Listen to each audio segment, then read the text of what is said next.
ओम शांति। 3 नवंबर 2025 के ईश्वरीय महावाक्य सुनते हैं। मुरली के मुख्य पॉइंट्स। बाबा ने कहा, यह फकुर है कि हम परमात्मा के डायरेक्ट बच्चे हैं। इसी निश्चय और नशे से माया पर विजय सहज हो जाती है। नेक्स्ट, शिव बाबा आए हैं वाइसलेस पवित्र दुनिया बनाने और बच्चों की कैरेक्टर सुधारने के लिए। नेक्स्ट, पुराने संस्कार शूद्र जीवन के हैं, ब्राह्मण जीवन के नहीं। मेरा कहा तो उन पर अधिकार दे दिया। पुराने संस्कार को बाप की मदद से समाप्त करो। बच्चों को यह फिक्र रहनी है कि हम पतित से पावन कैसे बने ताकि सजा न खानी पड़े। बेफिक्री की निशानी है किसी भी बात की फिक्र नहीं। बाप सागर है, सर्व बोझ उसे दे दो। सीट पर सेट रहो तो अपसेट नहीं होंगे।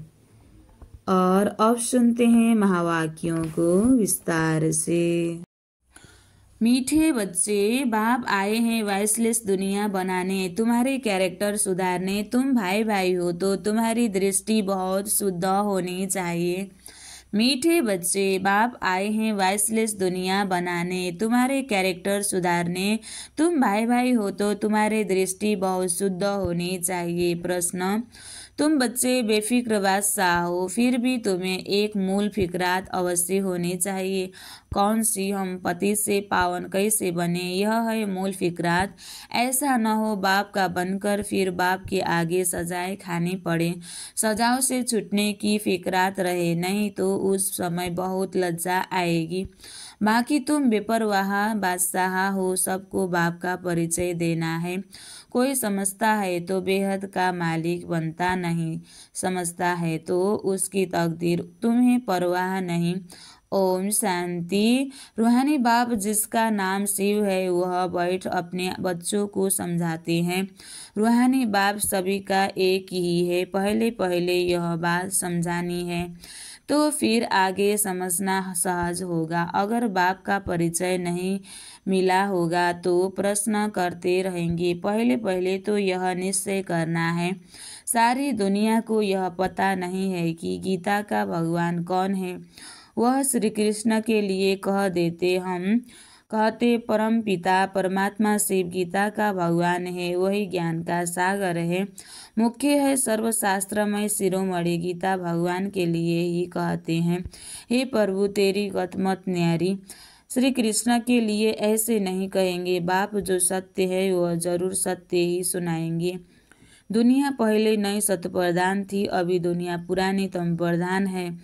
दुनिया को बदलने वाला एक बाप ही है। बाप कैसे बदलते हैं वह भी समझना है, वह समझाना चाहिए। आत्मा जब सतप्रधान बने तब दुनिया भी सतप्रधान स्थापन हो। पहले पहले तुम बच्चों को अंतर्मुख होना है, जास्ती टिक टिक नहीं करनी है। अंदर घुसते हैं तो बहुत चित्र देख पूछते ही रहते हैं। पहले पहले समझानी ही एक बात है, एक बात चाहिए। जास्ती पूछने की मर्जी न मिले। बोलो, पहले तो एक बात पर निश्चय करो, फिर आगे समझाए, फिर तुम 84 जन्मों के चक्र पर ले आ सकते हो। बाप कहते हैं, मैं बहुत जन्मों के अंत में प्रवेश करता हूँ। इनको ही बाप कहते हैं।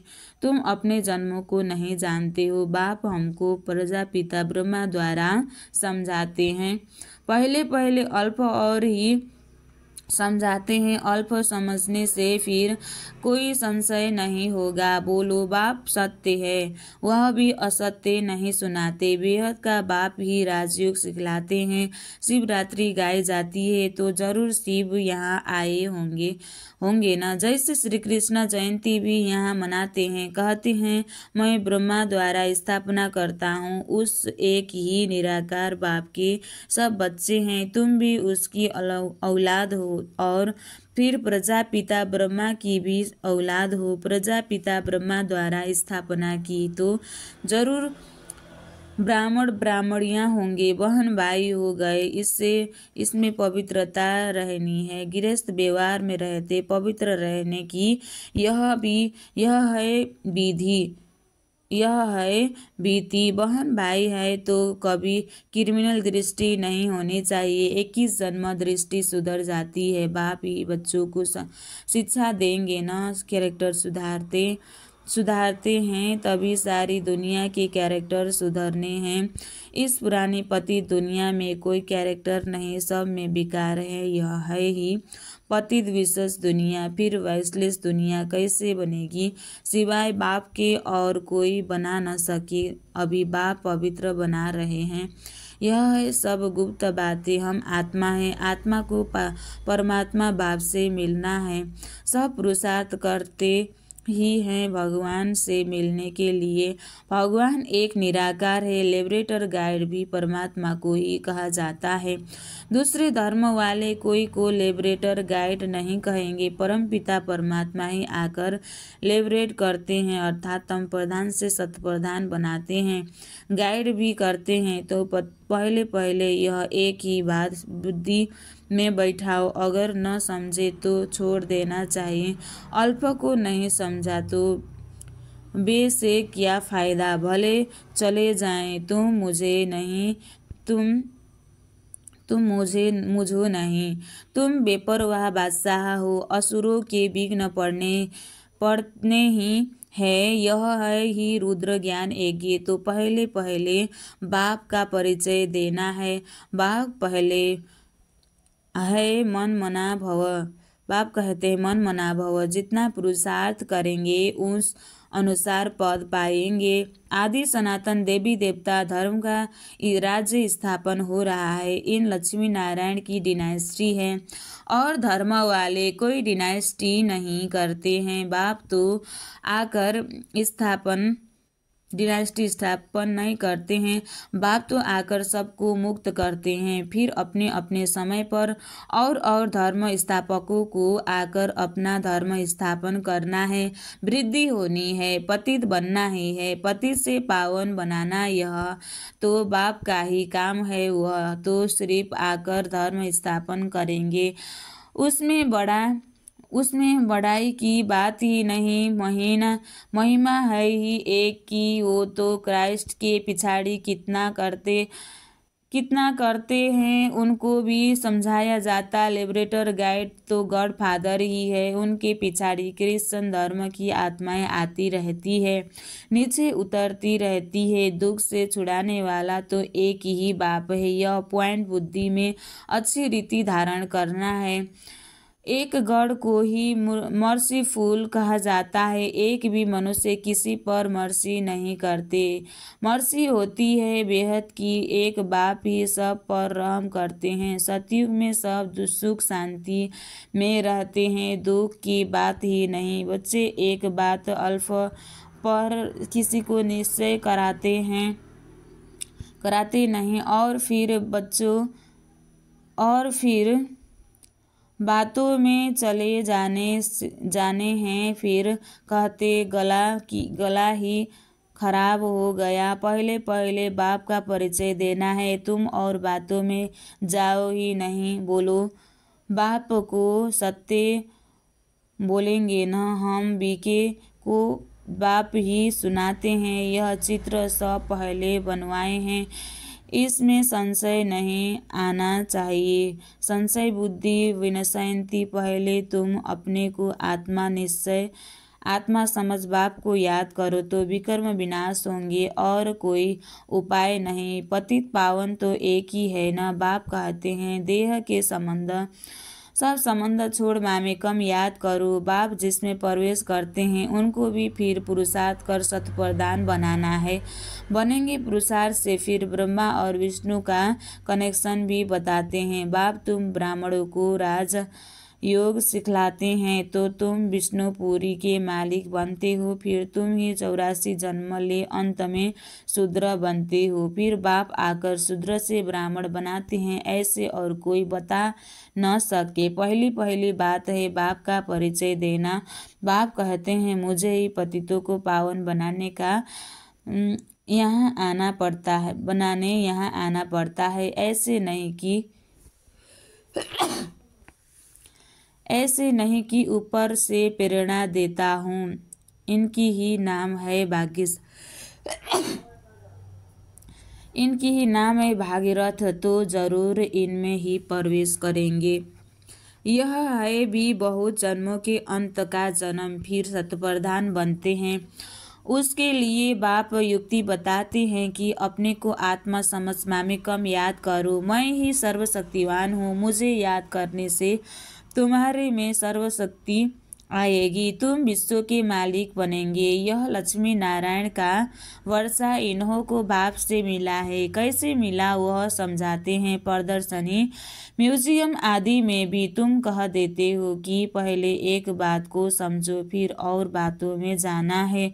यह बहुत जरूरी है समझना, नहीं तो तुम दुख से छूट नहीं सकते। पहले जब तक निश्चय नहीं किया है तो तुम कुछ समझ नहीं सकेंगे। इस समय है ही भ्रष्टाचारी दुनिया, देवी देवताओं की दुनिया श्रेष्ठाचारी थी। ऐसे ऐसे समझाना है। मनुष्यों की नब्ज भी देखनी चाहिए। कुछ समझता है या तवाई है। अगर तवाई है तो फिर छोड़ देना चाहिए। टाइम वेस्ट नहीं करना चाहिए। चात्रक पात्र को परखने की भी बुद्धि चाहिए। जो समझने वाला होगा उनका चेहरा ही बदल जाएगा। पहले पहले तो खुशी की बात देनी है। बेहद के बाप से बेहद का वर्षा मिलता है ना। बाबा जानते हैं याद की यात्रा में बच्चे बहुत ढीले हो गए हैं। बाप को याद करने की मेहनत है, उसमें ही माया बहुत विघ्न डालती है। यह भी खेल बना हुआ है। बाप बैठ समझाते हैं कैसे यह खेल बनाया है। दुनिया के मनुष्य तो रिंचक भी नहीं जानते। बाप की याद में रहने से तुम किसी को समझाने में भी एक रस होंगे, नहीं तो कुछ न कुछ नुक्स कमी निकालते रहेंगे। बाबा कहते हैं तुम जास्ती कुछ भी तकलीफ न लो, स्थापना तो जरूर होनी है। भावी को कोई भी टाल नहीं सकते। उल्लास में रहना चाहिए। बाबा से हम बेहद का वर्षा ले रहे हैं। बाप कहते हैं मामे कम याद करो। बहुत प्रेम से बैठ समझाना है। बाप को याद करते प्रेम में आंसू आ जाने चाहिए। और तो सभी संबंध है कलयुग। यह है रूहानी बाप का संबंध। यह तुम्हारे आंसू भी विजय माला के दाने बनते हैं। बहुत थोड़े हैं जो ऐसा प्रेम से बाप को याद करते हैं। कोशिश कर जितना हो सके अपना टाइम निकाल अपने भविष्य को ऊंचा बनाना चाहिए। प्रदर्शनी में इतने ढेर बच्चे नहीं होने चाहिए। न इतने चित्रों की दरकार है। नंबर 1 चित्र है गीता का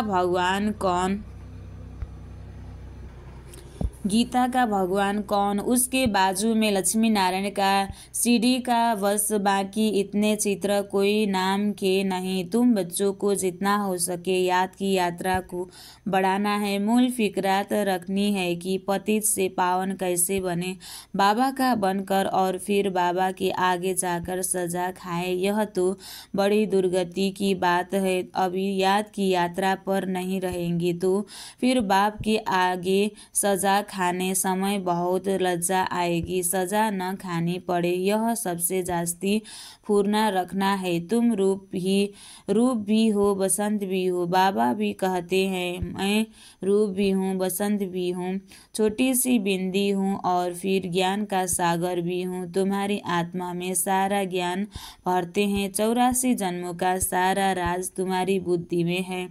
तुम ज्ञान का स्वरूप बन ज्ञान की वर्षा करते हो। ज्ञान का एक एक रत्न कितना अमूल्य है, इतनी वैल्यू कोई कर न सके। इसलिए बाबा कहते हैं पद्मा पदम पति भाग्यशाली। तुम्हारे चरणों में पद्म की निशानी भी दिखाते हैं। इसको कोई समझ न सके। मनुष्य पद्मपति नाम रखते हैं, समझते हैं इसके पास बहुत धन।